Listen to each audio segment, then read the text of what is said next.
All right, so today we are hopefully going to finish up our last lecture on power systems. Last lecture is specifically on power systems, though we'll, just like we finished up machine learning, though we're actually going to come back to both of those to a fair extent once we get into control, because obviously control is going to be about how we control systems like power systems using methods like machine learning combined with our physical methods we've learned here. And also in combination with dynamics now, with things that change over time. But that's all coming up later. And today we're just going to finish talking about power flow, which is going to cover a few things. First of all, I'm going to talk briefly about a method called DC power flow, which actually you're going to work out on your homework. And I'll explain what it is in a second. But this is actually a kind of confusing name because it has nothing to do, as I said before, with actual DC circuits. It is just a name for approximate AC power flow.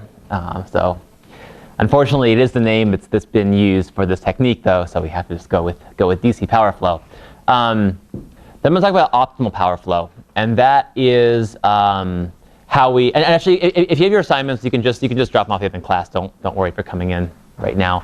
But optimal power flow is about how we use power flow in optimization problems. So the power flow setup so far is just a set of equations, right? We just want to solve, given some powers and voltages, maybe some loads as inputs, what's the current look like? What is the power? How does the power move through the network? But it doesn't talk about, say, how do we choose what generator generates how much power? There isn't that kind of optimization task, right? Those are assumed to be all fixed and given. But in reality, you want to have more control over that, right? You want to actually choose how much power to generate at different generators. And so optimal power flow is a general kind of framework for asking problems like that. How do we optimize certain variables in the power flow structure if they're maybe not all specified beforehand? And then finally, we'll talk about power markets. And power markets are a particular instantiation of optimal power flow, typically. It's essentially, given certain costs for generation, we can solve a certain optimal power flow problem, and what comes out are essentially schedules for how we allocate power amongst different generators. And we also can look at things like the price of electricity at different locations in our power network, which actually will vary from point to point because of things like constraints in the lines and because of things like losses in the lines. So, if we're at a location very far away from any generator, you can imagine that power might be more expensive than if it were right next to a generator. And that is in fact borne out, and it bears out all very kind of nicely and mathematically just in this optimal power flow framework. So hopefully we'll get through all these today. If not, we'll briefly finish up next Tuesday. I should also mention the next homework is going to be out next Tuesday also, and then it'll be due 2 weeks from that Tuesday. This time it should be 2 weeks. It should be okay, because I can do the whole the office hours time on the Friday beforehand. So it'll be the 2 weeks this time. So the one we were finishing up last time with just talking about normal power flow using Newton's method for AC power. And just to mention a couple things, I think I mentioned these last time, but essentially there are a lot of ways of approximating the solution or other methods for solving these things other than just Newton's method. But Newton's method for this problem is actually quite good and quite efficient. Assuming you're not in a sort of a tricky case where maybe Newton's method doesn't converge or something like that, it typically works pretty well, Newton's method. So let's talk now about an approximation to power flow that tends to work well in practice. So the issue with power flow is, even though we have a nice way of solving it, it still is a set of nonlinear equations, right? And that still can be kind of nasty just because we have to run Newton's method. And when you include them in optimization problems, you have to kind of include nonlinear equations, say like Newton's method, in your optimization problem. I'll show you how to do that today. But as a brief sort of note, there is a simplified approximation to power flow that makes everything kind of nice and linear again, makes these things nice and linear at the expense of being a significant approximation. So we're going to make some pretty sizable assumptions in DC power flow, and then things become linear then, but at a cost. So DC power flow, again, not power flow in DC circuits. DC power flow, which unfortunately is, again, this horrible, horrible name. It's hard to even talk about power flow in DC circuits, because when you say DC power flow, everyone assumes you mean this linearized approximation. But this is what the name it goes by, so it's good to keep that name in mind. And there basically are three assumptions to DC power flow. So again, the big picture is we're going to go from this nonlinear set of equations to a linear set of equations by making a few simplifying assumptions. Right? And there are really just three. First of all, we're going to assume that all line resistances are 0. So each transmission line has 0 resistance. Now, that might seem like a big assumption, but oftentimes in power flow, what makes power and current flow the way it does is actually not so much the resistances as the reactances. So reactances, the imaginary components of impedance, are typically a lot bigger in transmission lines. Right? We can actually make a transmission line that has fairly small resistance. You just make a really big fat wire. But when you start talking about having a wire strung across a really long distance, and also next to other wires that are also moving current, for sort of technical reasons, and physical reasons, this becomes hard to get reactance to be very low. So they will, and in particular, they will have inductance on them. So the transmission lines act like a big inductor. And really, I mean, the simple model for a transmission line we saw before in the power flow analysis, that first slide in the bus, was, remember, a transmission line kind of looked like a resistor in line with an inductor. And the size of this, the magnitude of this inductor typically is bigger than the magnitude of this resistor. When you scale them to the proper scaling with the frequency and everything. Usually this has a bigger effect on the current than this one. So DC power flow just says, well, let's just assume this is 0. Assume there's no resistance there.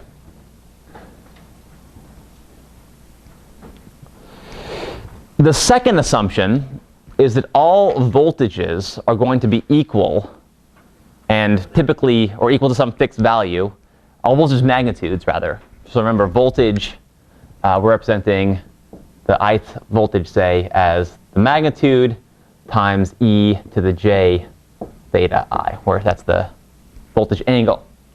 And we're going to say in DC power flow that all of these voltage magnitudes are going to be assumed to be equal, and they're assumed to be 1. Remember, 1 is in this sort of per unit scaling. It's not 1 in terms of 1 volt, but it's 1, and then you scale the whole thing as you need to. And now you could actually make these equal to other things. They don't have to always be 1. You can still get linear equations if you make them just constant, but typically the simplification assumption is actually to just assume that they're all equal to 1. And this kind of makes sense, right? I mean, it doesn't. So actually, no. If you assume there's no resistance here, right? You're sort of, if everything was DC, then you'd sort of be in a scenario where all the voltages would almost be equal anyway, like one big bus connecting them all. Now, in AC systems, you wouldn't have equal voltage magnitudes, even with just reactances here. But let's go ahead and make another assumption. Remember, these sort of voltages, if you look at the power flow equations, and maybe I'll just write that actually. So the power flow equations were that P power at node I equals the voltage magnitude at node I times the sum of all the other nodes, voltage magnitude at node K, times G I K cosine of theta I minus theta K plus B I K sine theta I minus theta K. And so another motivation of this is we sort of want to look at terms in this equation that make it nonlinear, right? So we have the product of two voltage magnitudes here, which will become nonlinear, therefore. And so we're just going to say, okay, let's just assume these are about 1, about all equal to each other, and they're about equal to 1. 1, again, PU. That's sort of an aside, but that's the second assumption of the DC power flow. And the third assumption is that well, I should have left this up there, but what you saw in that last equation was also these cosine and sine terms, right? And then the other assumption is that, well, for a reasonable system, hopefully, these phase angles don't get that different. If the voltage angles get really different, sort of weird things happen. You can actually start making the system go unstable, and it can actually just break down. So we're going to hope at least that all these voltage angles are relatively small, or the differences in the voltage angles and the voltage angles themselves actually are all relatively small here. And so in particular, we're going to assume that, for small theta, where theta can either be a single voltage angle or a difference of voltage angles, this is going to be approximately equal to theta. And the cosine of theta is approximately equal to 1. And these are sort of the standard small angle approximations, right? Because if you plot a sine wave at 0, this sort of looks like a linear function, right? The derivative of this at 0 is 1. And at 0, the cosine, well, it's this, right? This should have crossed here. I got out of phase there. But the cosine is about equal to 1. And that sort of is true in a kind of a range around 0, right? So we're going to make these assumptions. These are sort of the standard small angle approximations that you will see when people have cosines and sine terms and want to get rid of them and make terms linear. So we're going to assume these two things hold. Those are the three assumptions we make. And if you make those assumptions, the power flow equations, that nasty thing I had before, and you can see this just by writing it out actually, and I'll do this in the homework, the next homework, you'll see that all the sort of the nasty terms cancel, and all you're left with is a set of linear equations. In particular, the set of equations you get, which you will show, is just that the real power equals negative b, remember y equals g plus jb. It's important, this is the imaginary part of the admittance matrix when you assume the resistances are 0. So this is not just take the actual admittance matrix and take a look at the imaginary part. This is construct the admittance matrix with 0 resistance and whatever reactances there are, and then look at this form of the admittance matrix. Right? And so P from these equations, and this is what you'll show in the homework. This is not immediately obvious, but it does fall out. The real power is just a linear function of the vector of all the phase angles. And in fact, it's just this linear function. It's just the sort of imaginary parts of our admittance matrix. So this is nice, right? Because this is now a way of, and also, if you also plug in these equations, this is a consequence of the model, not a assumption. But given these assumptions, the reactive power will also always be 0. So essentially, we're ignoring the voltage magnitude reactive power component, and we're only paying attention to the real power and voltage angle component.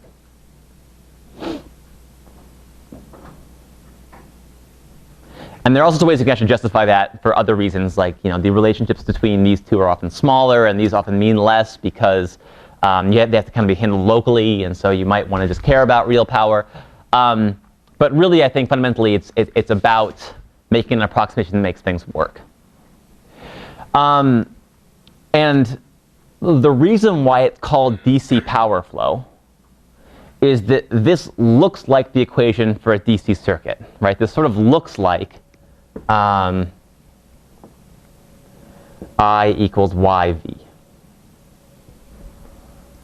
And that's why, and it sort of makes sense too, right? So if the voltages are all 1, then, well, power is really just the current, because it's times that.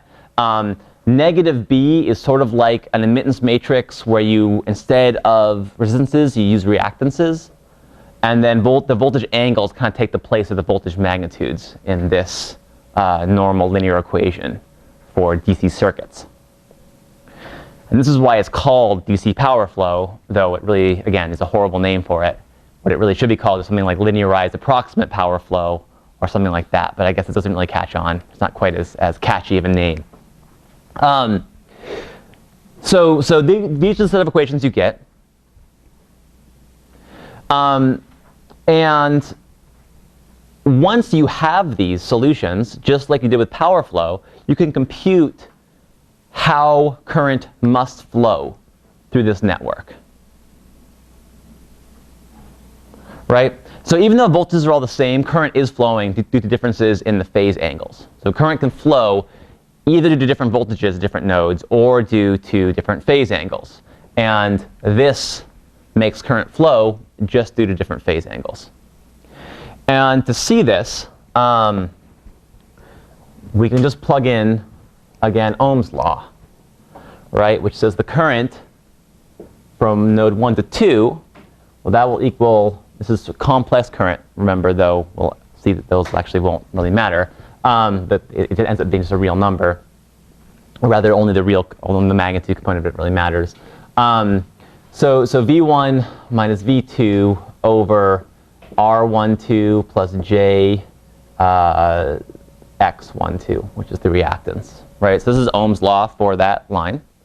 We'll make some simplifying assumptions now. So remember, this is going to be equal to V1 hat times cosine theta 1 plus J sine theta 1, right? Minus V hat 2 cosine theta 2 plus J sine theta 2 all over, I'll just put that first one in now. So we'll these are assumed to be 0, so we just have this term left. Okay. Now these terms, this term is equal to 1. This term is going to be equal to 1. Those are going to cancel out because these are equal to each other. They're both equal to 1. So this equals J. This is also going to, well, I'll just write it out for now. J sine theta 1 minus J sine theta 2 over J X12. Sine simplify to just the angle itself. So it's just going to be equal to, I guess I should probably put approximately equal to in here for all of these, but it's equal under the assumptions of power flow. So it's equals just then theta 1 minus theta 2 over X12, which you can express in terms of these matrices, this matrix B as well. But you'll work out sort of the exact form of that B matrix, which is really simple, in fact, but you'll work it out in the homework. So this is saying that, okay, look, power flows just proportional to the difference in phase angles over the reactances. And this is, of course, very, very similar to what things look like in a DC system, right? If these were voltages and this was resistance, that would be the exact law for a DC system. That's how current flows in a DC setting. And this is why it's called, again, DC power flow. You're simplifying it, and we're saying, okay, current's going to instead be caused by change in phase, a voltage angle, and reactance will take the place of resistance.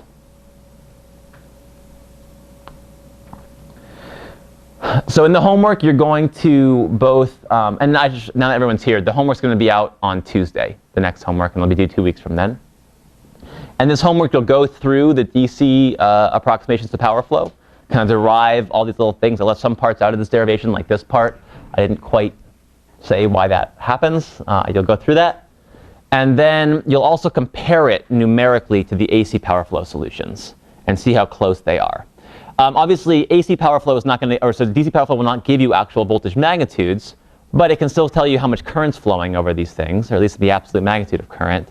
And then it can also tell you, for example, what these phase angles are. And oftentimes, actually, phase angles are the things people are most worried about, because that's what causes the systems to collapse. If phase angles get too far from their nominal values, systems can collapse.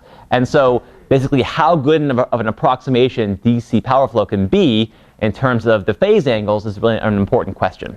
You know, what's the error in these phase angles relative to the true AC power flow solution. And you'll compare those for some test cases. Yeah? So does it also leave out the losses that we account for in the AC? Yes. So here the interesting thing is, if resistances are 0, there are no losses, right, in the lines. So that except that slack generator part. Right. So as before, you will still typically have to fix one of the thetas to be a reference angle. You still want to have that sort of a slack generator to do that. I mean, it's a little bit actually tricky to see, but you will go through this all in the homework, so hopefully that will clarify things a little bit. The B matrix is a lot of the similar forms of the Y matrix for a resistive network. In fact, it's almost exactly the same. It is exactly the same, just with reactance instead of resistance there. So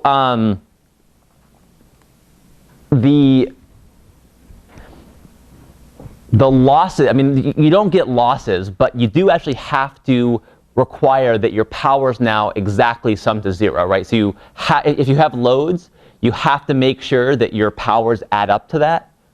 The generators all add up to that. And that really is actually an additional kind of constraint on the input. So you can think of there actually being a slack generator still too, which would just make sure, add as much power as you need to make sure all your inputs and outputs just added up to be 0. There's no losses in the lines anymore though. So you can sort of guarantee that anyway if you just sort of say, okay, I'm just going to assume, ensure that all my generators sum to the same amount as all my loads. You can actually get that same effect. But you typically do have kind of a similar slack generator because you want to have one generator have 0 phase angle. And the reason why you can do both those things, even though that sounds like you have more equations than unknowns now, is that actually the B matrix is singular in some ways. So you can't just invert this to find the solution here. You have to just have to do a few other things. But you'll go through this all in the homework, and hopefully it'll make more sense then. Both in terms of you'll derive these equations and see how to solve it, and then you'll also try it out and see how close it is to the AC solutions. Yeah? So the assumptions for DC power flow are what you commonly see in reality? So are these assumptions realistic at all? And the answer is no, they're not. You see the things that they're not at all like this. And a lot of kind of common, I forget the exact numbers. I was actually just, it depends, of course, with your scenario, right? So if you have a tiny network where you're not even close to sort of, these lines are not heavily loaded at all. You have the easy ability to transmit sort of current with very, very little resistance in the real network relative to the amount of low resistance relative to the current that's flowing through them. These are fairly reasonable then, because you will in fact have voltages all equal to 1 about, and small angles. So these hold then. That really only is the case for very, very lightly loaded networks. Once you have any sort of reasonable load on your network, which is actually often the case in real systems, these things do not hold. So you'll see actually in the homework too, when you implement AC power flow, you'll see how much voltage angles can vary. And I mean, going from voltage magnitudes in terms of PUs, going from things like 1.2 to 0.8, that's not uncommon. Maybe phase angles of 20 degrees, voltage angles, sorry, of 20 degrees. Those happen in a lot of cases. You might not always want those in a real, sort of smoothly running grid, but those are not all uncommon.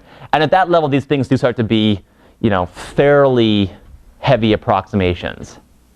The other thing is that DC power flow won't give you any indication of when the system actually breaks down.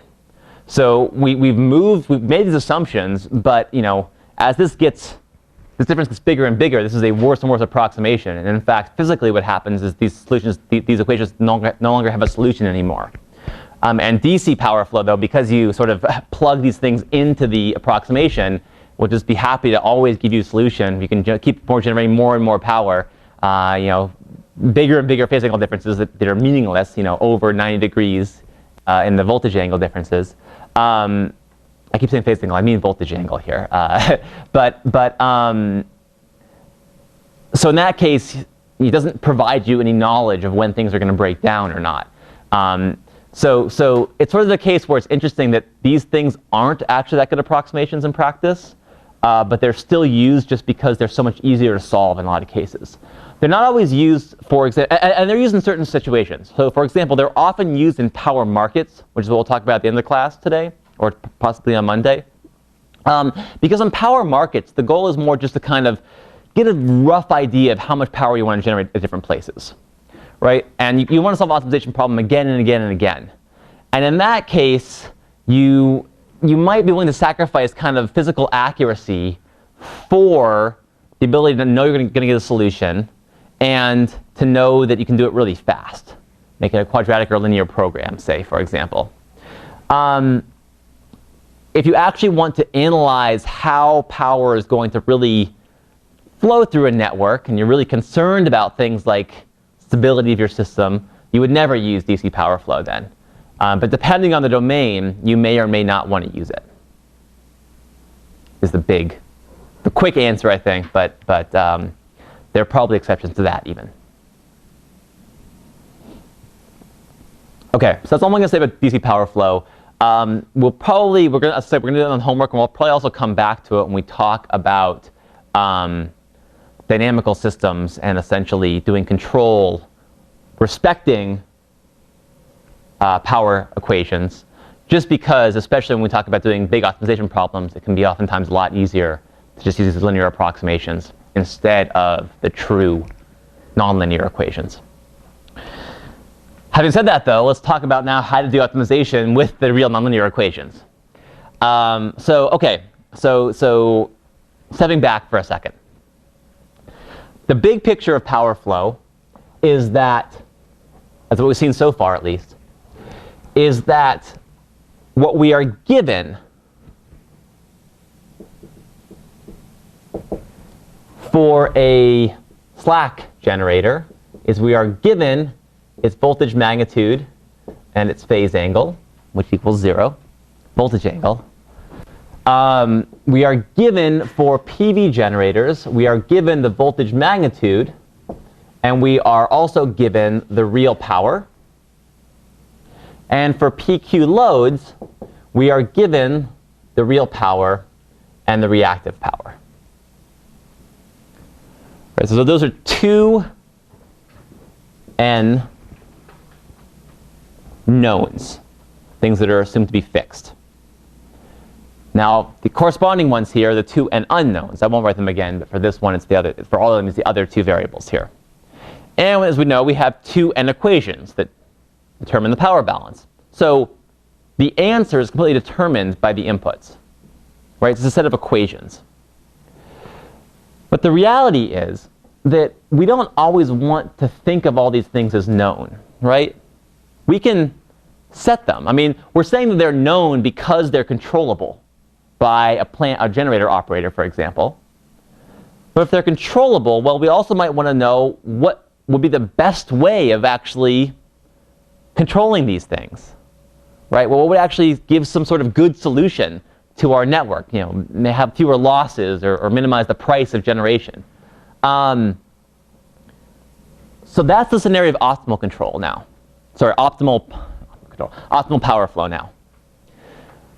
Optimal power flow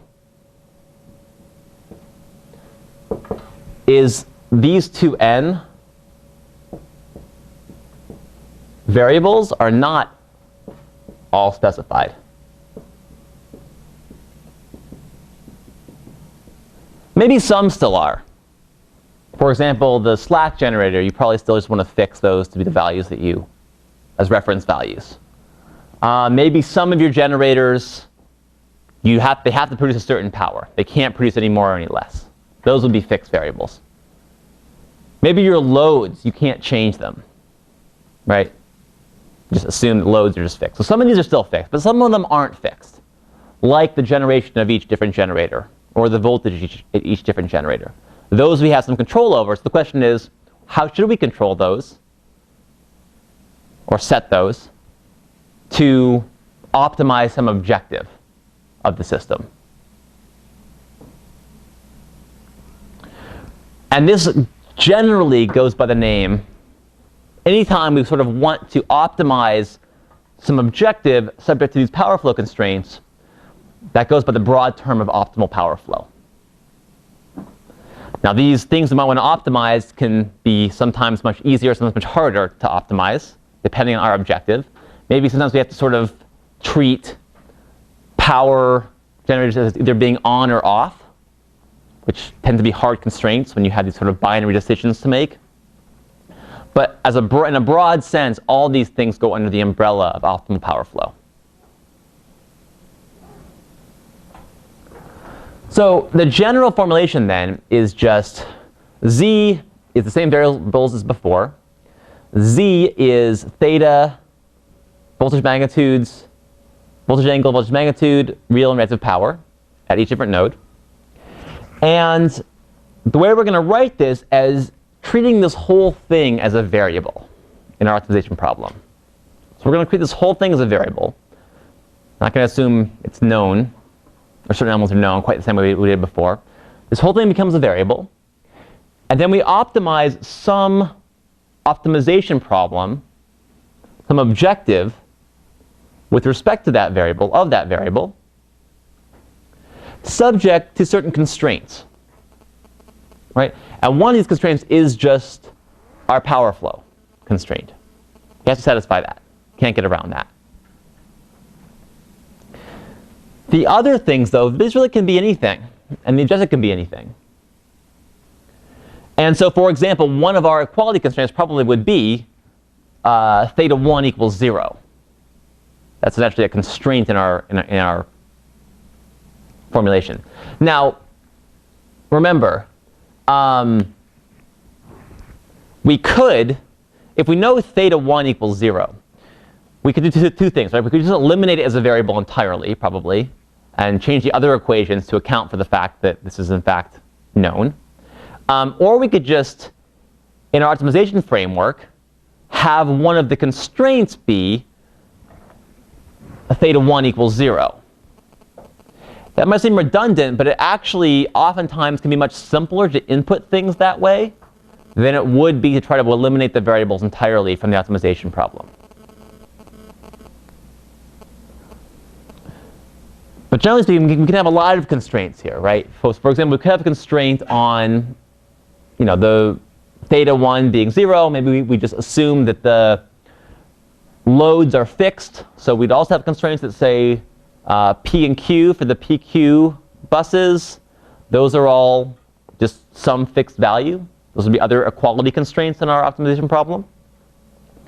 We could add inequality constraints, like saying that the current, remember, current over any line is a function of these variables.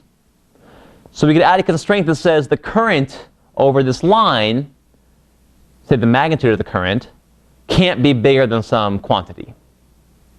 That would be another potential constraint that we could add to our system. Other things like you probably will have limits to how much, if you want to allow your generators to change the amount of power they can produce, you could have things like limits to the power. Say this generator can't produce anything less than 3, where 3 is scaled, but maybe it corresponds to 30 megawatts, or that's a pretty big generator. Maybe 3 megawatts, nothing more than 10 megawatts, something like that. So these are all possibilities for what these constraints can be. And the objective then can also be things like, let's minimize the cost of power. Maybe generators have different costs to generate different amounts of power. Generating more power will cost more, obviously, but maybe there's some sort of trade-off there where sort of a good spot that you really want to be at for all your generators. We'll see that more concretely in the power markets case. Or maybe we want to minimize the carbon emissions of different generators. Right? That's another function of how much power they're going to produce. Right? So maybe we just want to minimize that. So really this can capture a lot of different ideas here in this framework. And it can be very useful for that reason for kind of determining how we want to schedule generators. And in fact, just about every ISO, like PJM, I guess at PJM that's technically a transmission operator, which is a little bit different, but they're essentially the same thing. Virtually every organization that controls and schedules generation solves something like this every 5 minutes or so. Maybe with a DC approximation, maybe not, maybe in the full AC case. But they typically solve something like this every 5 minutes to determine how to schedule the generators they have in their system, given their forecast of load. So this is really happening in the world right now, very, very frequently. An important point, though, is that, remember, we have all these 4 n variables here.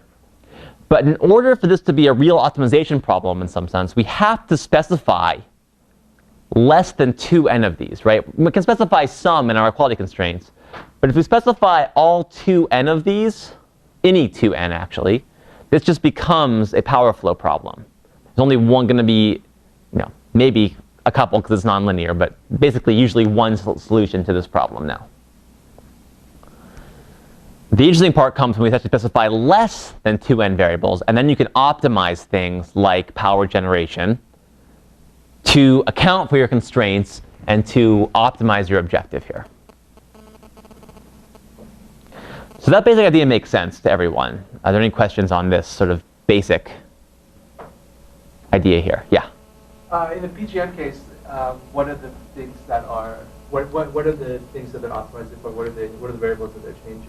So what they, in most, and this is, we'll get back to in power market some, yeah. What you typically do in a power market is your objective is the cost of generation. They don't take into account yet things like emissions or stuff like that, as far as I know. Maybe they do, maybe they're starting to, but they typically don't.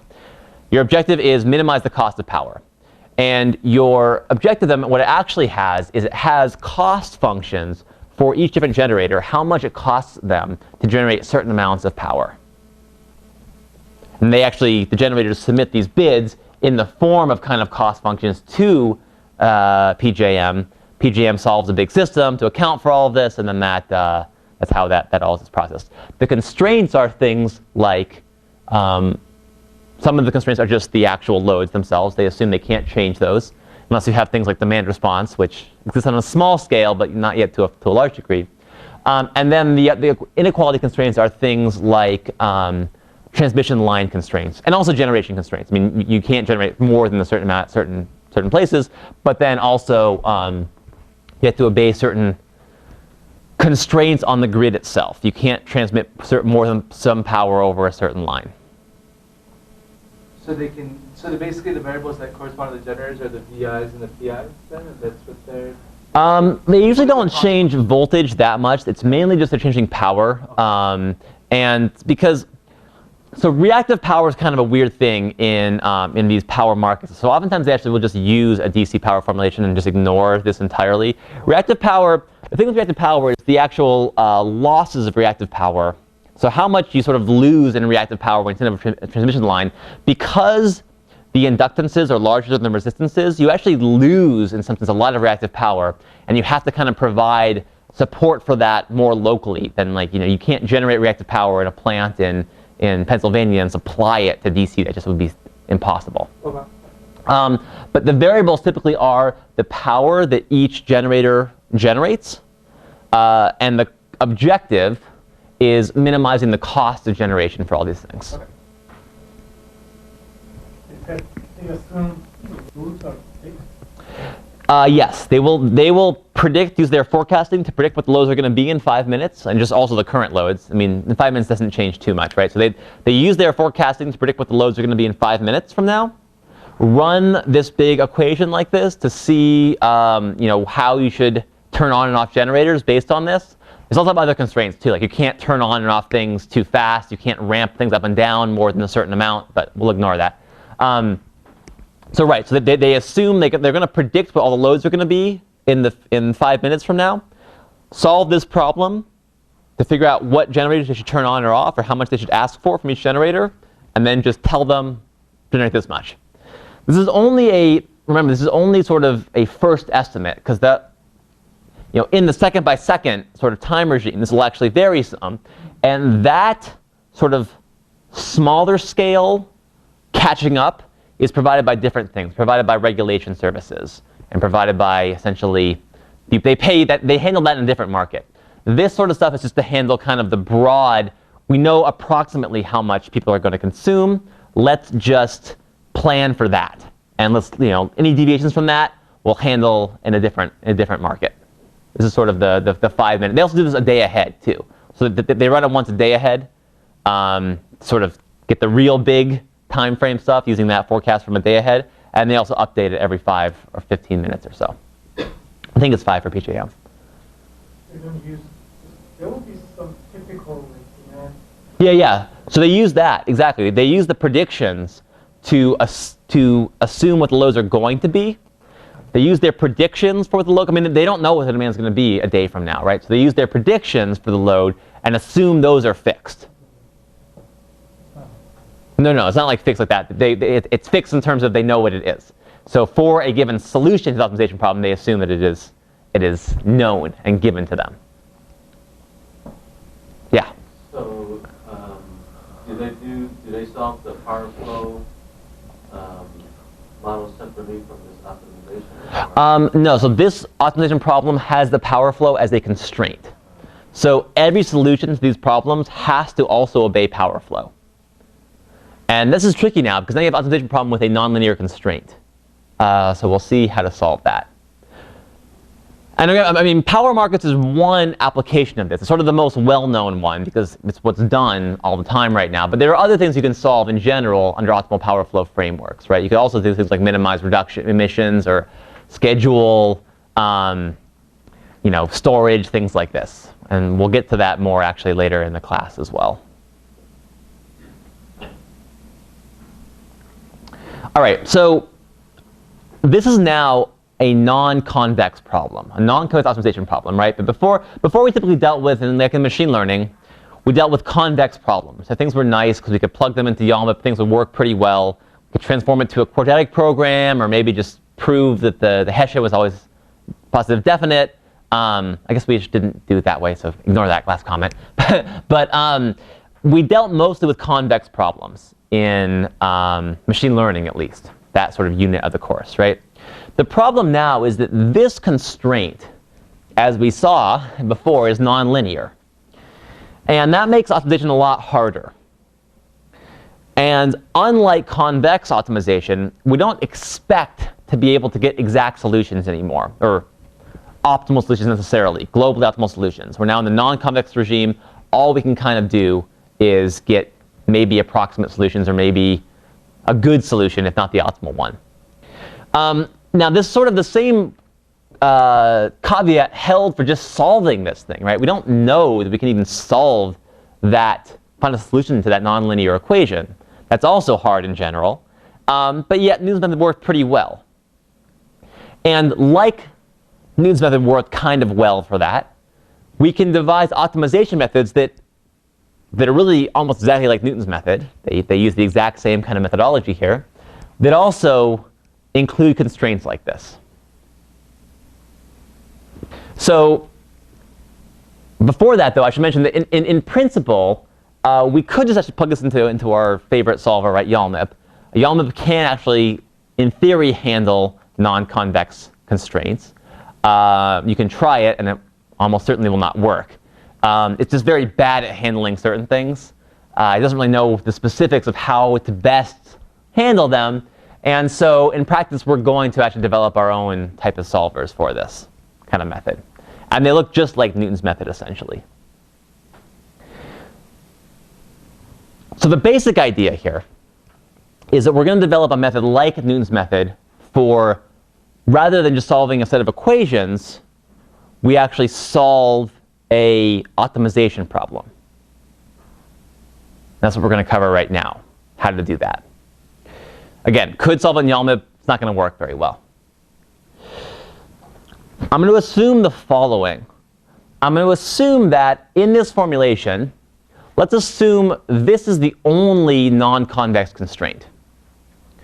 And that's actually not that great an assumption, because things like, in the general case, things like current constraints are in fact also non-convex when you have true AC systems.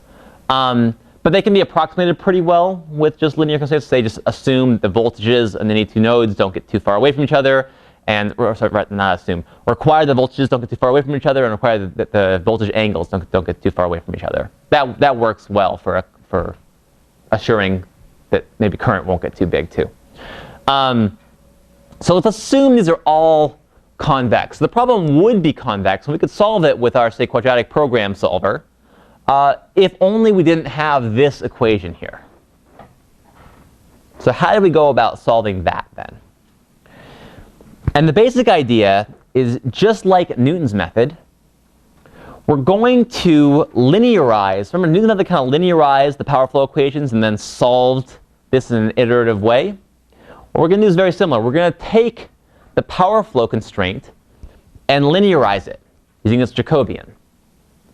And we're going to add that as a constraint, a linear constraint in our optimization problem. And we're going to repeat this process. If we had sort of 2n knowns, this actually would be exactly Newton's method, because each optimization problem then would be not hard to solve. It would just be a linear set of equations. This would become exactly Newton's method. But when we have this sort of system where we have more freedom here, this method goes by the name of a lot of things like sequential convex programming, or if they're quadratic, it goes by if everything's quadratic, it goes by the name of sequential quadratic programming. But again, the basic idea is just we're going to take this nonlinear equation, we're going to form a linear approximation to it. That's sort of what Newton's method did as well. And then we're going to solve our optimization problem with that linear constraint there instead of the nonlinear one. And we're going to keep repeating, and we'll get some new solution, and we'll relinearize the system around that, and we'll keep repeating this process. So what this looks like is the following. We have some initial guess of our parameters, right? And coming up with that, just maybe assume all voltages are 1, phase angles are all 0, and the powers are as they will be. We're going to compute the Jacobian, J, at that point. And remember, the Jacobian for Z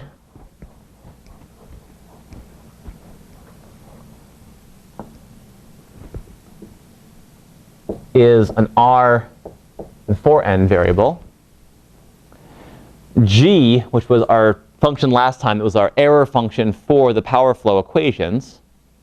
That was a function that took this Z as input and mapped it to a 2n dimensional output.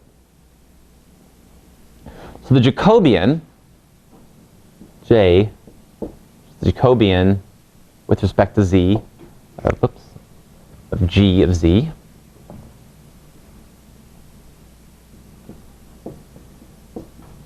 that is a 2n by 4n matrix of partial derivatives, right? Because you have to look at every single derivative of every output with respect to every input. And go back to the notes on Jacobians if you need a refresher on exactly what that corresponds to.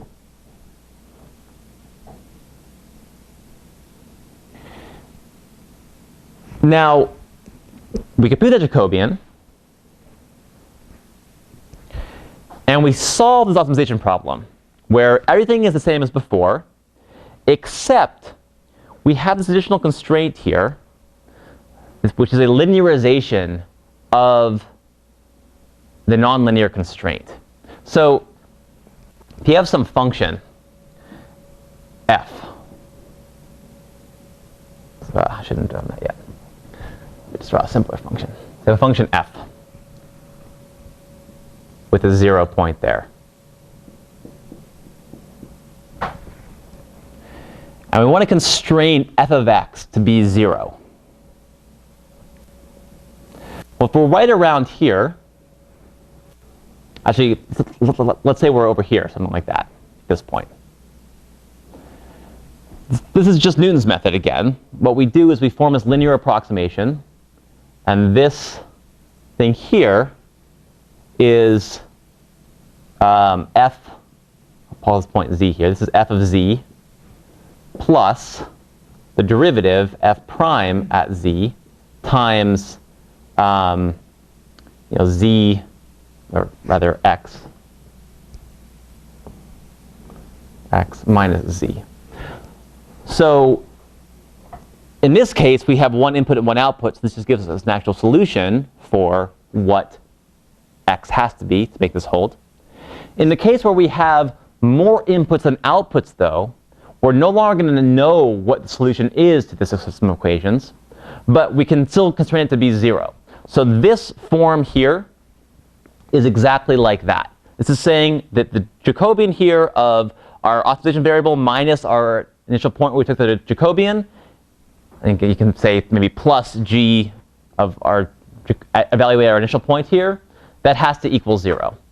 And so when there are more inputs than outputs, this will be essentially a linear system that has lots of equations, but it will still constrain us to lie on that hyperplane where this thing holds.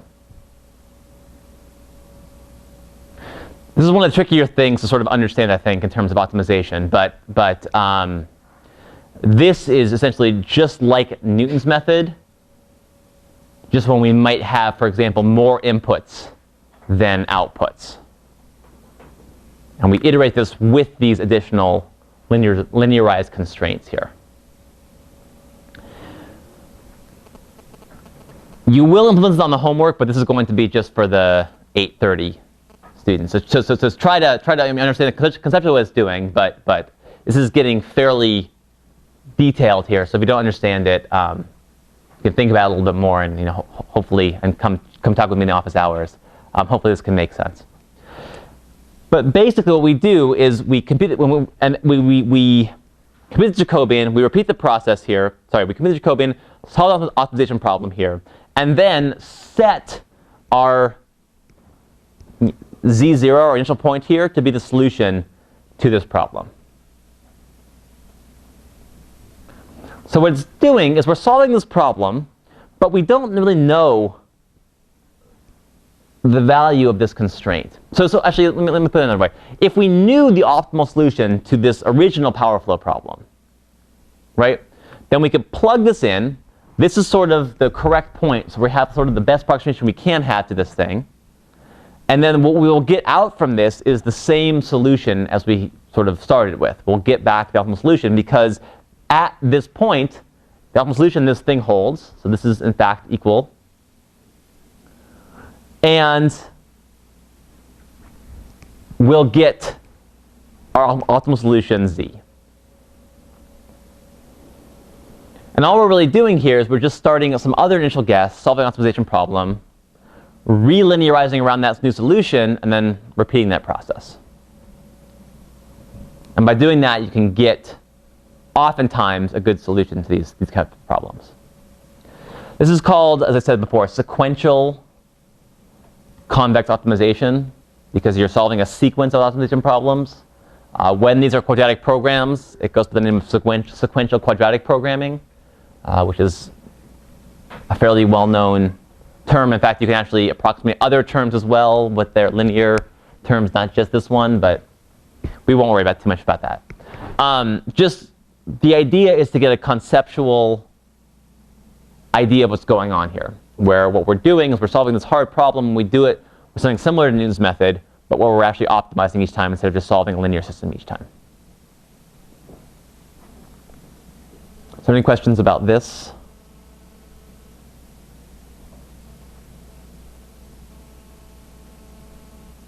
Yeah? You mentioned that you needed less than 2n variables. To be specified beforehand, right. But we would have to solve something to get those 2n variables. Yes, so every time you get a solution to all these variables, every time, right? The only constraint is that these equality constraints can't actually specify exactly what 2n of those variables have to be, or otherwise then they need to optimize over each time. right? So we're getting the other, we're getting, say we know n of the variables, right? We're getting the others where, well, we sort of have n real free ones because we can pick those to say optimize our objective. And the other 2n are sort of we have to know from the power flow constraints. But it isn't quite like that, right? Because you sort of have some more freedom. You can kind of all those, say, 3n variables you didn't know, you can kind of organize them any way you want, so long as you obey the constraints and you obey power flow. So you can kind of use all of them however you like to kind of optimize your objective here. So you would kind of have to solve that power flow before just to get the... No, no. So this includes this procedure here. It will give back answers that obey power flow. Because you had this constraint every time here, this is just the Jacobian of power flow, essentially. So you will get out something that obeys power flow in the end of solving this procedure. You will also get assignments to all 4n of your variables, where you know that those 4n variables have to obey power flow, and they also optimize whatever thing you want to optimize, with whatever constraints you want to be satisfied. If this converges, and it doesn't have, same with the method, it doesn't have to converge. This thing it can be worse than that. It can not converge sometimes, but when it converges, if it converges to the optimal solution, you would in fact be getting. I guess actually, if it converges, it has to obey power flow. You just don't quite know if this is the optimal solution out of all possible solutions, but because it's non-convex. But if it converges, it has to in fact obey power flow. Yes. Yeah. Again, this whole thing would have to be run many times. This, yes. So you repeat this process here, right? You start with some initial guess, complete the Jacobian, solve this possibility problem, assign your z0 term to be the best solution to this thing, and then repeat that. Yeah, but even after you do that, like, are you guaranteed to get the best? So not necessarily, because it is non-convex, but just like power flow solutions, we don't, even though those are nonlinear, maybe in theory we have to run this method with many different starts to find the best one, but you don't really. Usually there's one solution to power flow equations corresponding to a physical solution to the system. And so unless things are really nasty and you either have no solutions or maybe you have multiple solutions, those are much less common. It's not like some optimization problems where essentially you have to just try a million random starts before you can get a good solution. Here, usually is the case that you just get the best solution from some reasonable initial guess.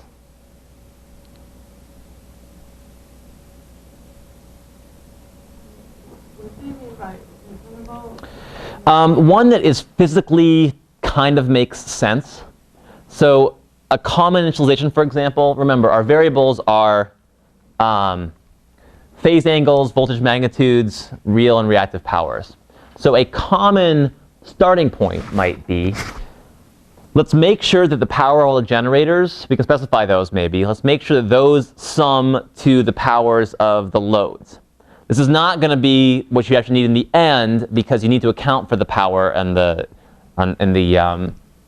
you lose from transmission. Here, instead of just one slack generator, though, we actually can make all of them as see fit by the objective function to generate power as they need to.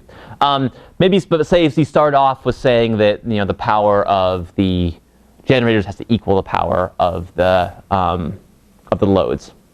It's a reasonable guess to start off with. Voltage angles are, they should be around 0. They can vary a lot, but let's just set them to be all 0 at the beginning. Let's set voltage magnitudes. Again, those are sort of normalized to 1 per unit. Let's set those all to be 1. So that is, by the way, the most common initialization here. You set these to be all 0, these to be all 1, generation of power of generators to be equal to whatever the loads are. And that is usually, if it doesn't converge, you probably won't be able to get it converged by picking a little bit better guesses. That's not quite true, but it's almost true. So that's probably the best reasonable guess. Yeah? Small point. You didn't actually write down the definition of G. I guess it's just S minus... Oh, yeah. So that was the same as before, right? G was the real... yeah. So it was the same as in the slides before. It was G... Z equals the real part of diag V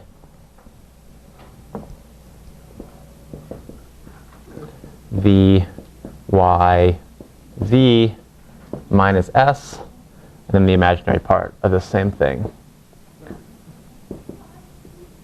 So that's the same as that. It's just a mismatch in the power flow constraint, basically.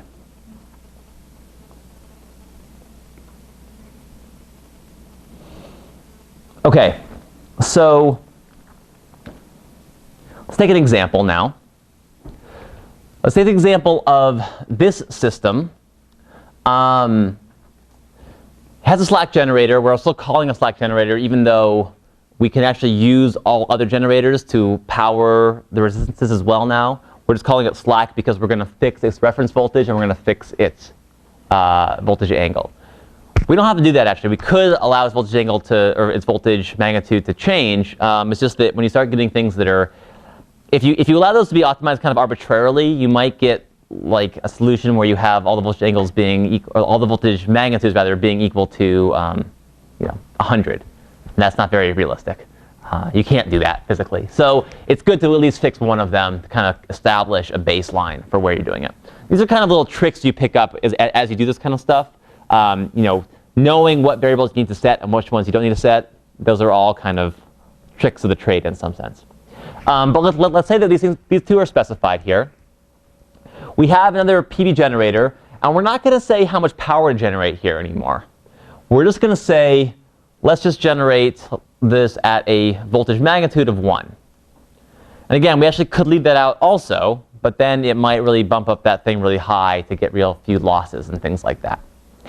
So, and then we're also going to specify what this PQ load is.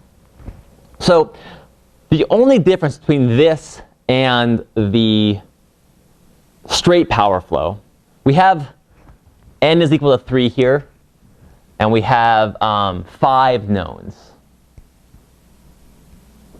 Right, so the only thing that we don't know is the power this guy makes. We're going to allow this guy to pick its power, and that will actually make this guy need to possibly produce less power too, in order to minimize some objective.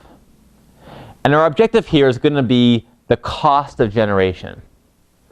And we're going to assume the cost is given by this quadratic function here. So we're going to assume the cost is the power generated at node 1 squared plus 2 times the power generated at node 1. So node 1, say it's using some fuel. And generators have sort of intrinsic properties to themselves. They might cost more or less to generate. If you have to buy more fuel, it might cost more. And so they have different costs of actual generating power, right? Different actual operating costs. So generator 1, what it looks like is something where it sort of has a high linear term. So for generating not too much power, this is going to be sort of high here. And then it'll go up more slowly. So 2n linear term, but then a goes up. Sorry, is this right? Yes. So the term on the quadratic penalty is a little bit lower here. Term linear penalty is higher, whereas generator 2 is the reverse. It doesn't cost much to generate the first bit, but as you get a lot, it costs you a lot more. Right. So P1 was something like P2 would sort of be like this, and P1 that's a bad example. So P2 eventually costs you more. It's like that, and then P1 is something like this, right? So cost of P1 is the cost of P2. So the question is, well, how do we trade these things off? We want to minimize our total cost. These each have different kind of cost curves here. How should we trade these off to best figure out what should we be doing there? And basically, if they want to generate this much power, or if less, you should pick number 2. If they want to generate this much power or more, you should pick number 1. But of course, we have to still obey the power flow constraints, all the other kind of nasty constraints of this actual thing. So what really happens here is an interesting trade-off between these two things. And the solution ends up being, again, just sort of, you can get a lot of intuition from this, but what comes out from these solutions is that, well, this has a voltage angle that's a little bit bigger than this one. It generates a little bit less real power though, and you provide the load from those two generators in that respect. So basically what comes out, the one thing we didn't know before was how much power this one should generate, and it ends up being 0.72 units of power. The example, I mean, this is not meant to be anything other than a simple numerical example of it, just showing you what comes out of these things. And you could try this one if you wanted to actually on the homework when you do implement similar things. But the basic idea here is that by this process we can solve things like this. And in fact, another question, of course, is, well, how fast does this work? Right? How quickly will we actually find a solution here? In general, it actually can be a lot harder to find solutions here than it is for just power flow. Typically, a little formally, what happens in power flow oftentimes is that you get what's called quadratic conversion. So in this log plot, log on the y-axis and just linear on the x-axis, you get a quadratic shape here. Whereas for power flow, you actually only get linear conversions. This is going to be like a linear line here. For this example, it's actually pretty easy, though. What I'm plotting here is how much these things change from one iteration to the next. I could also plot, actually, by the way, the norm of the power flow constraint, but that isn't really what we want. So I'll just talk about, how fast is this going to converge is essentially a function of how much do things differ from one iteration to the next. And in this case, at least, after 11 iterations or so, it converges pretty well. And so we have a solution where this has converged, this process has found the solution, repeating this optimization problem again and again, resolving, recomputing the Jacobians, that has finished. And it took about 11 iterations here. Now for bigger systems, this actually takes longer. It takes longer than typically just solving a power flow equation will, but it still can happen pretty quickly in a lot of cases. This is a pretty powerful way of solving optimal power flow problems. Yeah? So it didn't tell you how much to use from P1 or P2? So it told you everything here. It tells you how much P1 is going to generate and how much P2 is going to generate. Also, the resulting angles of all these things, the voltage angle, the reactive power it ends up producing, the voltage angle and magnitude at the load, everything. You see, like in the previous slide, you said you had 5 nodes. Yes. So then does that mean you had 7 unknowns? Yep. Which is more than you could solve just from power flow by itself, right? So you need to have some objective that you also want to optimize here. Because there are many solutions that have to do with different amounts of power being generated at node generation 2, generator at bus 2. But the one of all the solutions that you could have generate here, those will all give you power flows. The one that is best for this objective is in fact generating this much power here, and that means you have to generate that much power there.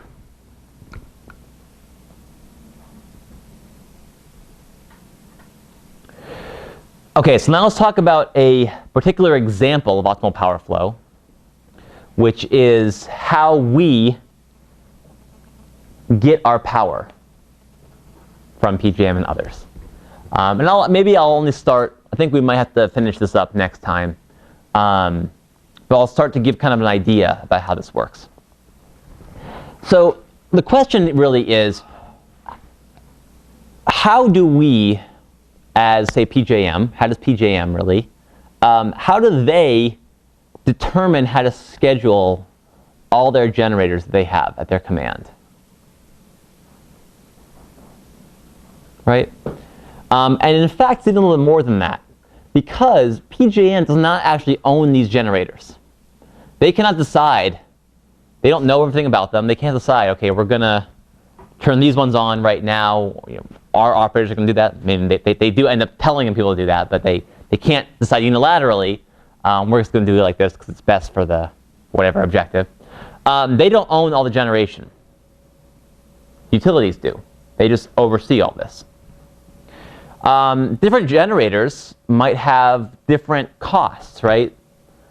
They don't really always necessarily know what the true costs are for these different generators, or what their, say, carbon emissions are, or any other objective you might want to sort of have about them. In fact, generators are competing with each other, right? They're actually competing and trying to offer lower prices for generation.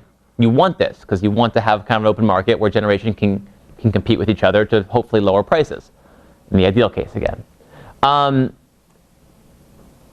But this is kind of tricky because in most markets, right, there's sort of time, and I'll formalize this a little bit in the next couple slides, but in most markets, there's kind of time for things to sort of work themselves out, right? So if you come into the market with a new generator that's a lot cheaper than other people, or a new product, say, that's a lot cheaper than other people, not a generator, if you have a new widget that's cheaper than other widgets, economists like talking about widgets, for example, and other examples about buying stuff.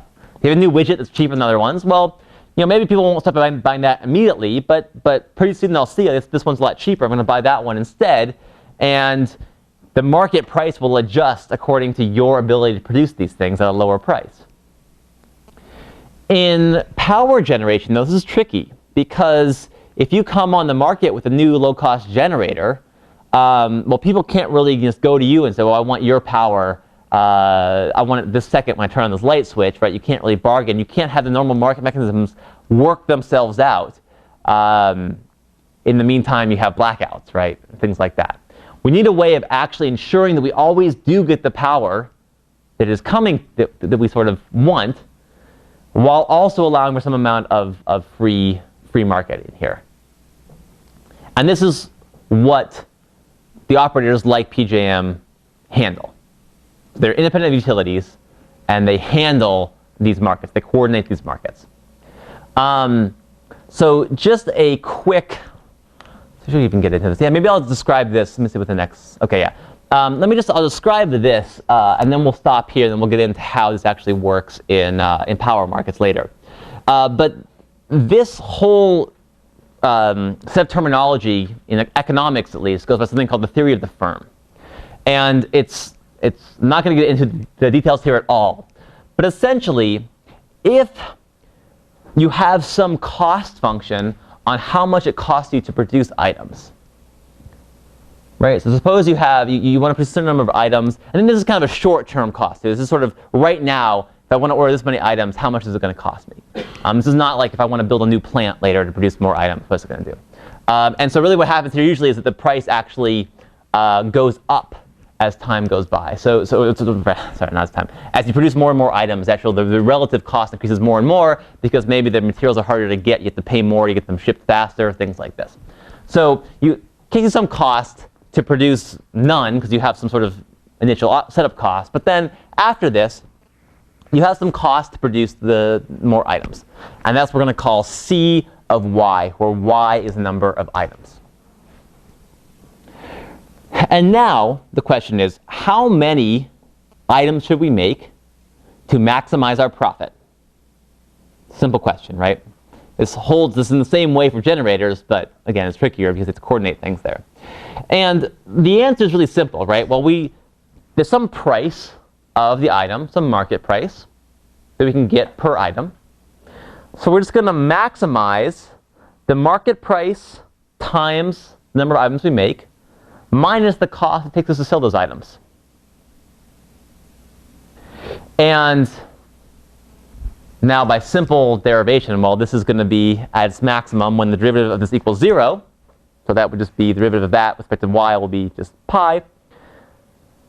And so the optimum number of items to buy happens when the derivative of our cost with respect to y equals the market price. And this derivative of cost with respect to our input, number of items we want to make, is called the marginal price. What it is the cost to make one more item, right? The derivative here. How much does our cost change to make, an infinitesimally small number of more items? Really, kind of one more item.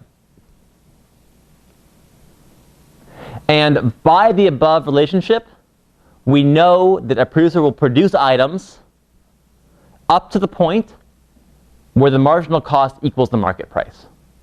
So one of the most fundamental laws of economics here. That's how you decide how many items produce. Produce them up to the point until your marginal cost equals the market price. Marginal price equals the market price, rather.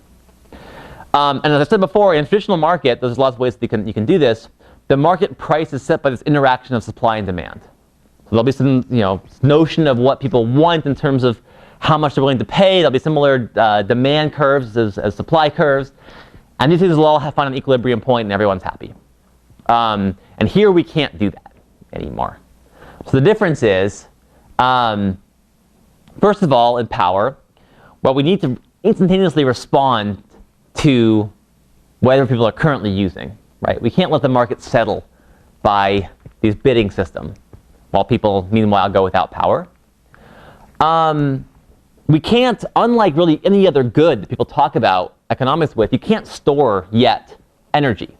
So if we don't use it now, we can't just, oh, we'll save it for later. We might as well if we could. This would make everything a lot simpler if we could do that.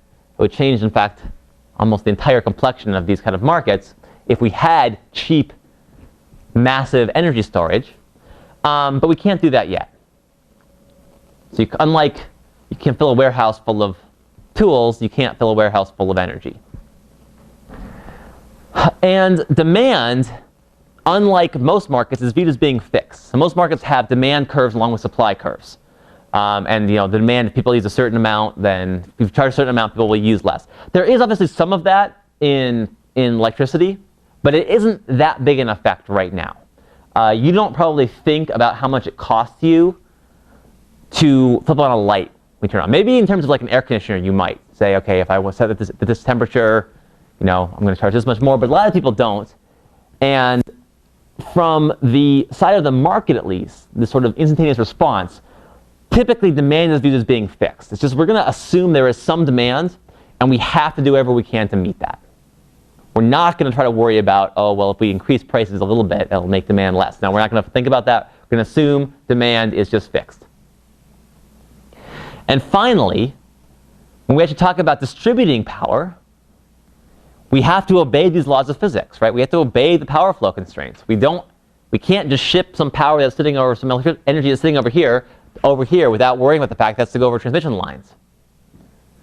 So all these things make power markets much different than normal markets for most goods you see.